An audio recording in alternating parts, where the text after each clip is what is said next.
Trending একটা কথা আছে বাংলাদেশে, শাহিনকে ধরে ফেল। শুরুতে নিজেরা ধরা খেয়েছে, সেই একই ফাঁদে নেপালও পড়েছে। উইকেটে এত টার্ন, বাউন্স, সিম মুভমেন্ট বাংলাদেশ যেমন ভুগেছে, নেপালও তো বেশি ভোগার কথা। এই মুহূর্তে বাংলাদেশ দলের বোলারদের সামনে যা পড়বে তা ধসে পড়বে নির্ঘাত বিশ্বকাপের উইকেটের গতি প্রকৃতি বিবেচনায়। তবে উইকেট যেমনই থাকুক, সত্যিকার অর্থে বাংলাদেশ ভালো ব্যাটিং মোটেও করেনি, বিশেষ করে প্রথম বলে তানজিদের উইকেট। এরপর ক্যাপ্টেন শান্ত ব্যাট প্যাডের মধ্যে বিশাল ফাঁক দিয়ে রাখলেন, পাজেলড হয়ে গেলেন। লিটন তাহিদ হৃদয়ের একই ধাঁচে আউট হওয়া, সিনিয়র মাহমুদুল্লাহ সাকিবের তালগোল পাকিয়ে রান আউট হওয়া, সব কিছুই ঘটেছিল চোখের পলকে। মনে হচ্ছিল অ্যাসোসিয়েট নেশন নেপাল দক্ষিণ আফ্রিকার মতো পেয়ে বসে কিনা আবারও।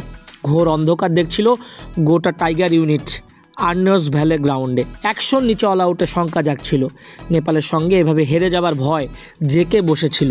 তবে তাসকিনের 12, মুস্তাফিজের 3, জাকের আলীর 12, মাহমুদুল্লাহর 13, সাকিবের 17, এই ছোট ছোট রানগুলো খুব উপকার করেছে। বোলিংয়ে যেমন নেপাল জুজু দেখিয়েছে, বাংলাদেশ তার দ্বিগুণ দেখাবে, এটাই স্বাভাবিক। টার্গেটটা 100 পার হওয়াতে কোনো মতে লড়াইয়ের আভাস দেখা গেল আর্নস ভ্যালে গ্রাউন্ডে। ঋষাদের বলগুলো এদিন 4.4 ডিগ্রির মতো টার্ন পাচ্ছিলেন।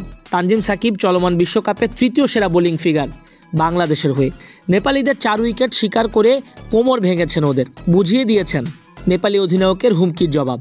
ওপেনার কুশাল বুটেলকে 4 রানে সাকিব আউট করেন। অধিনায়ক রোহিত পৌডেলকে 1 রানে, অনিল শাহকে 0, সন্দীপ জোড়াকে 1 রানে ফেরান। সাথে যোগ হয় মুস্তাফিজের আঘাত। এতে 26 রানে 5 উইকেট প্যাকেট নেপালের। তবে অস্বস্তির কারণ হয় ওদের ষষ্ঠ উইকেট জুটি। দলটা টেস্ট নেশন দলগুলোকে কাঁদিয়ে ছাড়ছে, বাংলাদেশকে তো টেনশনে ফেলে দিয়েছিল।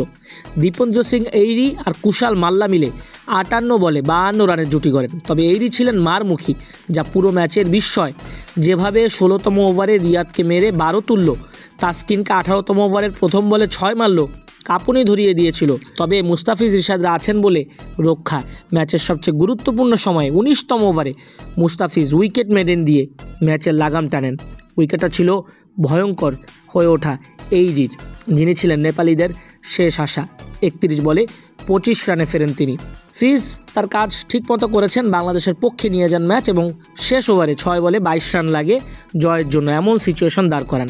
সাকিব শেষ ওভারে উইকেট লোফেন 2টা, 3 ওভারও করেননি, মাত্র 9 রান খরচায় দলকে 21 রানে জেতান সাকিব। বাংলাদেশ সময় সকাল 9টায় সকলেই যখন কুরবানিতে ব্যস্ত, তখনই সুসংবাদ পায় গোটা জাতি। বাংলাদেশের 106 রানের জবাবে নেপাল থামে 85 রানে, 21 রানে জেতে বাংলাদেশ। এই সাফল্যের ভাগিদার প্রত্যেকটা ক্রিকেটার। ম্যাচের সেরা তানজিম সাকিবের 4 উইকেট, ঋষাদের ক্যালকুলেটিভ বোলিং, অধিনায়ক নাজমুল শান্তর ক্যাচ, সাকিবের শেষ কামড়।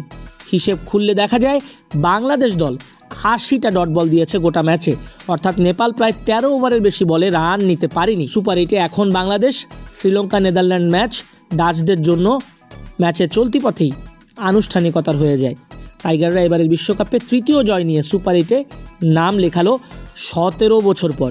সেই সাথে সুপার 8-এ প্রতিপক্ষ হয়ে গেল ভারত, অস্ট্রেলিয়া, আফগানিস্তান। খেলাগুলো মাঠে গড়াবে 21 তারিখ ভোর 6:30টায় অ্যান্টিগা অস্ট্রেলিয়ার বিপক্ষে। তারপরের দিনই 22 জুন অ্যান্টিগাতেই ভারতের বিপক্ষে রাত 8:30টায় বাংলাদেশের ম্যাচ এবং তৃতীয় ম্যাচ আফগানিস্তানের বিপক্ষে 25 জুন আর্নস ভ্যালেতে ভোর 6:30টায়।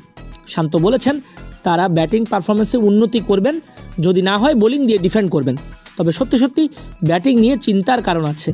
লিটন শান্তর রানে ফেরা চাই, এভাবে হয়তো জয় মিলবে, কিন্তু ভবিষ্যতের জন্য ভালো নয়। সুপার 8-এ চমক দেখাক বাংলাদেশ। এমনিতেই বাংলাদেশের দর্শকরা চাপ নিতে বিরক্ত। শুভকামনা বাংলাদেশ। আশা না দিয়ে গেলেও ভঙ্গুর দলটা কামব্যাক করে উঠেছে সুপার 8-এ।